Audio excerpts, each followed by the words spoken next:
Hi guys! Today I want to discuss Bran's visions in Season 6, Episode 6 and Episode 10. I think we can assume that Bran has the power to see events from the future and the past, so let's check out those visions.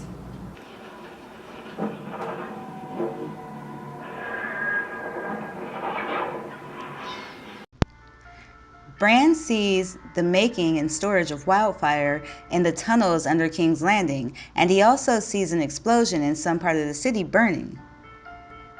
As far as we know, the Mad King never made use of the wildfire, so what we saw in Bran's vision is likely Cersei burning down the Sept of Baelor in the Season 6 finale.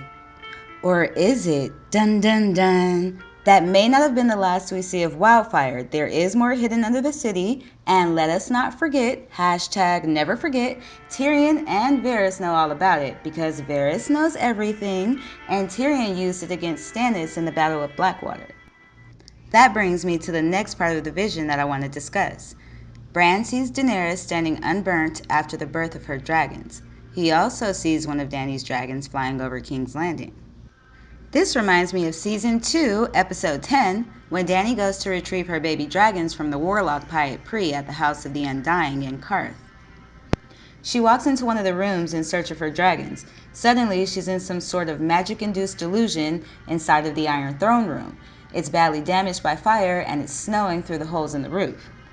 Maybe that's what will actually happen once she crosses the narrow sea. She'll burn the city and take the throne. Winter has come now, so snow in King's Landing would make sense. Next, at the House of the Undying, Dany is at the wall in the tunnel. We see the gate open, and she walks out into the snow to a little tent. Inside that tent is Khal Drogo and their child. As you guys can see, the child has dark hair like Jon Snow. So, for all of those who wonder how Jon has the dark hair and Rhaegar is his father, it's because Targaryen physical features are less dominant or less visible when the genes are mixed, which is why Targaryens wed each other to keep the bloodline pure. Back to Bran's vision, he relives the death of his father, mother, and brother as if it wasn't bad enough the first time at the Red Wedding, him being pushed out of the tower by Jaime killing the Mad King as he yells, "Burn them all!" He sees the Children of the Forest creating the first White Walker, the Night's King turning the Craster baby into a White Walker, and Jon's battle with the Night's King at Hardhome. And one other person we're shown is young Ned, which leads to episode 10's vision. Something I've been waiting to see all season. Lyanna Stark dying after giving birth to Jon Snow at the Tower of Joy. I wasn't looking forward to seeing her dying, but the part about her giving birth to Jon and being his mom, I wanted to see that. Like I was gonna die if they didn't tell us Jon's parentage. I think in Season 7, we'll get a lot more of Bran's visions and get a lot more of a backstory about Jon and House Targaryen altogether.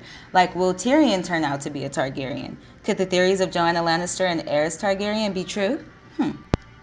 Now that Bran is the three-eyed raven and the writers no longer have anything to follow, I think we can probably expect many more surprises and twists and turns, and I cannot wait. I hope to see more of characters like little Lyanna Mormont. Maybe we'll find out why she's actually named after Lyanna Stark. Well, that concludes my discussion today. Thank you guys for watching. I hope you enjoyed. Feel free to leave questions or comments below and stay tuned for my next video.